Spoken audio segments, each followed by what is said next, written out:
very much, everyone, for making time for this webinar today. Thank you, the presenters, and SPC for giving me the opportunity to present just a brief overview of NDI's work in this space. I will turn off my camera just to make sure that we have enough bandwidth for my audio. And we'll start by saying that in this brief presentation, I will try to illustrate how open data principles can be applied to the field of elections. And many of my points will actually build on Sioli's presentation and Sarah's presentation earlier. And I will also try to keep an eye on the chat and maybe incorporate a few comments in response to your questions there. As a supporter of open government partnership, NDI has a keen interest in supporting stakeholders who are committed to improving election-related data and using it to enhance the integrity of elections.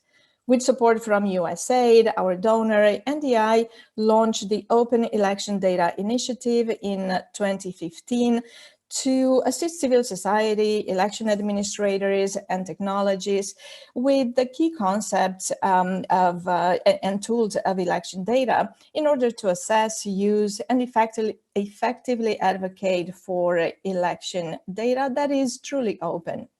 We can move to the next slide, Sio. All right, the Open Data Initiative is built on the assumption that a credible election is one that is inclusive, is transparent, accountable, and competitive. While many observers focus on the campaign period or on the election day itself, elections are actually a process that is made up of multiple components, and public confidence in each step of the process is critical to the integrity of the election.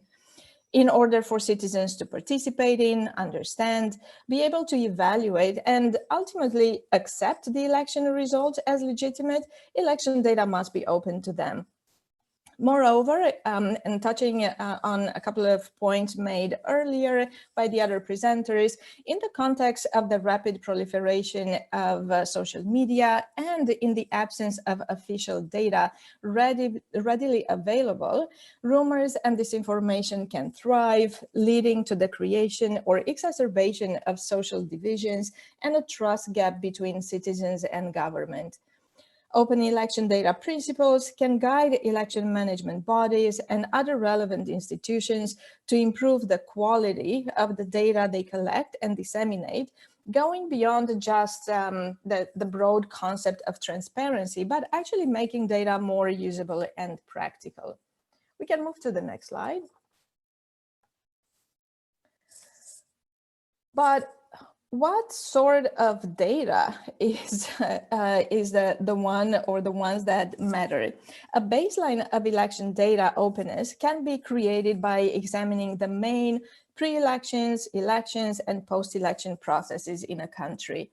The categories of data can and actually should be adapted to the specific electoral architecture of each country. On this particular slide, we have a number of categories of data that can serve just as an illustration. For instance, when we assess the transparency of the legal framework, we would generally expect the election law and other election-related laws, such as political party law, to be available publicly at a minimum.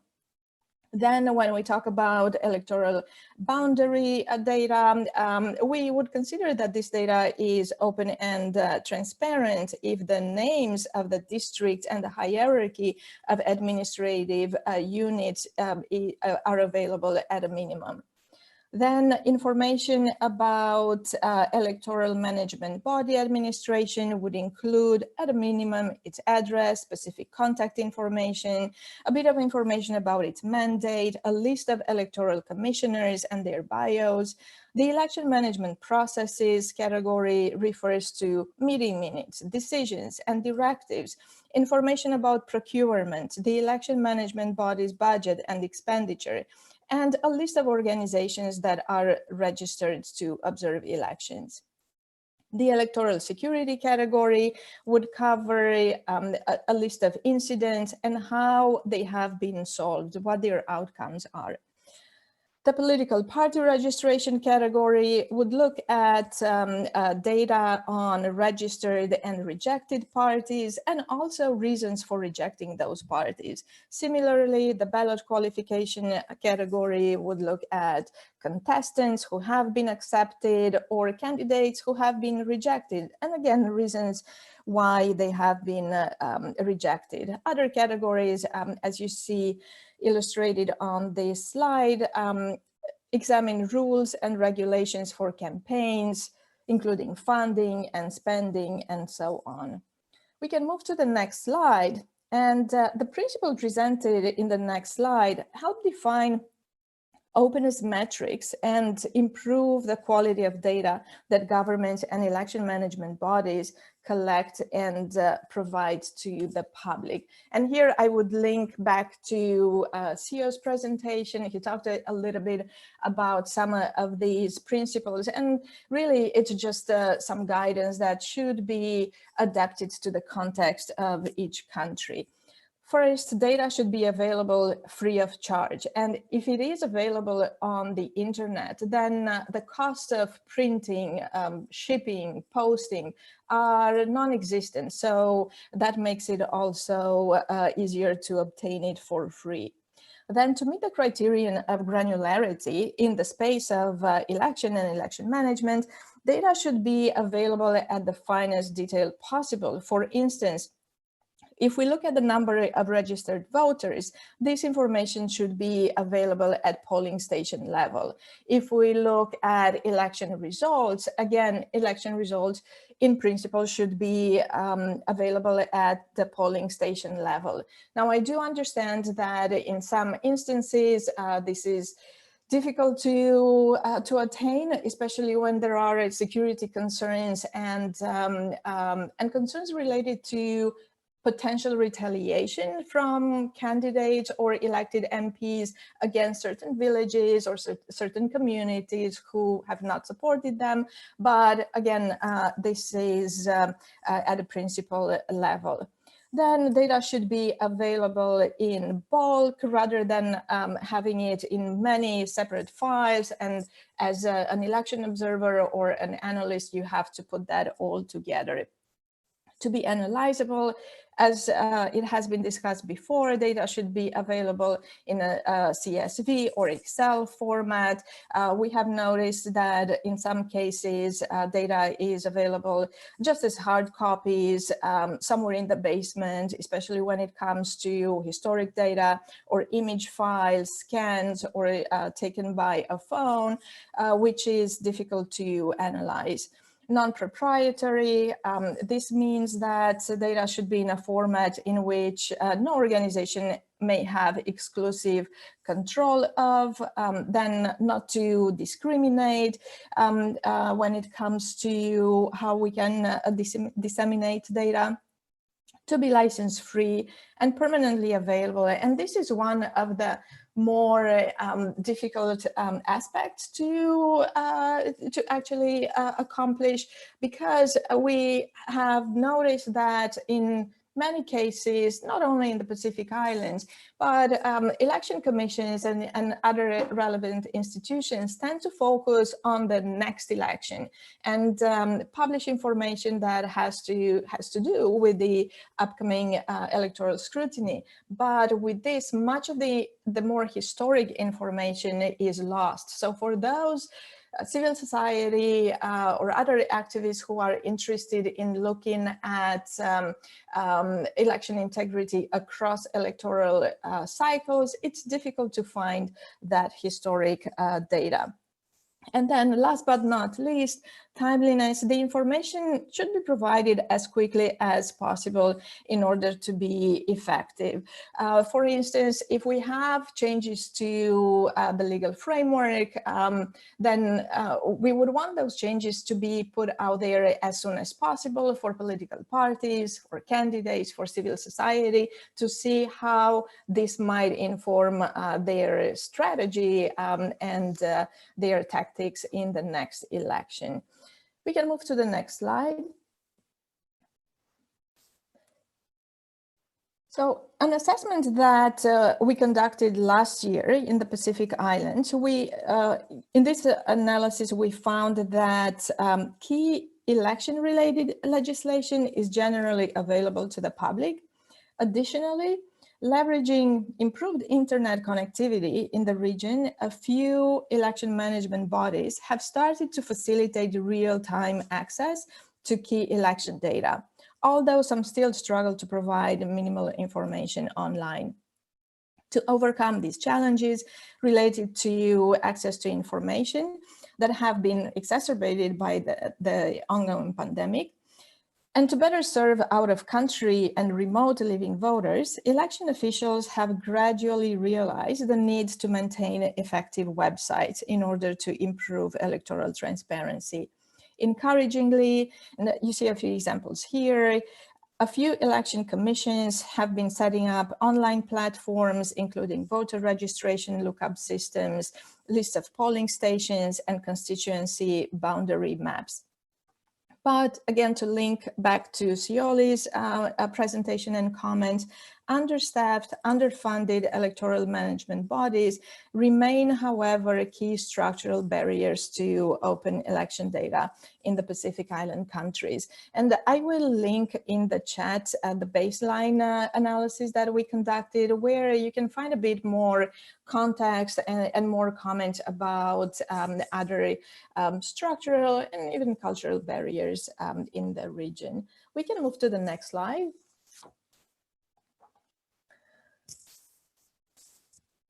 By promoting open public interest data and distributing information equally to different electoral stakeholders, election management bodies can strengthen public confidence in the electoral process overall, enhance voter education, and ultimately improve citizens' trust in the government.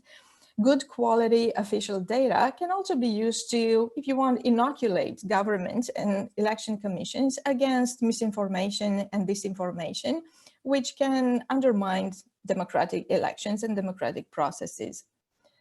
Governments can also promote open data to show determination to follow through commitments to international standards for democratic elections and human rights, and Sarah has touched upon a few of those.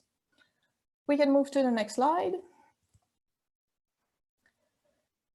Across the Pacific Islands, governments have taken key steps in discussing and adopting freedom of information policies and legislation, as we have seen.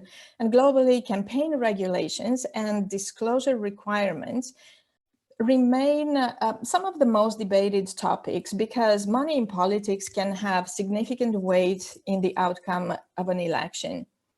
And this is a sensitive topic globally and in the Pacific Islands as well, and something that might require further discussion to see how it can be addressed, because we see that sometimes it is so easy from misinformation and disinformation to get to perceptions of campaign finance by foreign countries, and from there to potential civic conflict.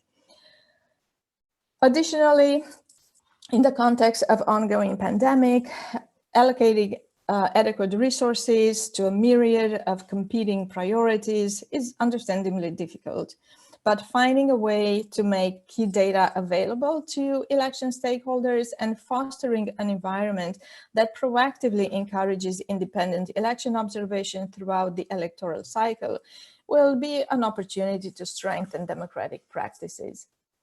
We can move to the next slide. Election management bodies may find that improving the quality of data they collect does not need to come at an increased cost. For instance, if you upload an Excel or a CSV document to your website, doesn't cost anything, or doesn't cost more than updating a PDF or an image document. It might take less space. They can also seek to establish minimum quality standards to create websites that are safe, functional, and do not require high maintenance skills or costs.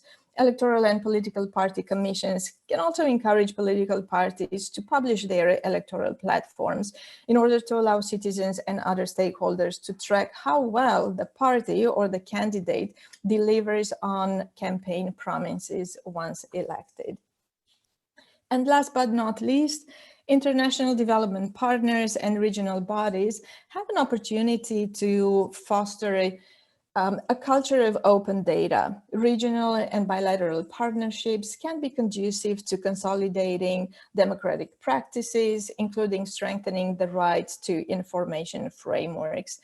A few stakeholders in the region have mentioned in conversations that they would find it helpful if there was a regional repository of some public election data, such as historic election results or similar information. And I have to specify, we're not talking about personal data here. And we have also heard from partners that they would appreciate help to create websites that are practical and easy to maintain even after international assistance projects end, and they might need to maintain these websites within in-house resources. And finally, providing information in a multitude of languages has been seen as an advantage to election-related websites, so that various ethnic groups in a country have equal access to that information. So I would stop here, and on the next slide, you have the website of the Open Election Data Initiative, where you can find more resources as well as some online courses on open data.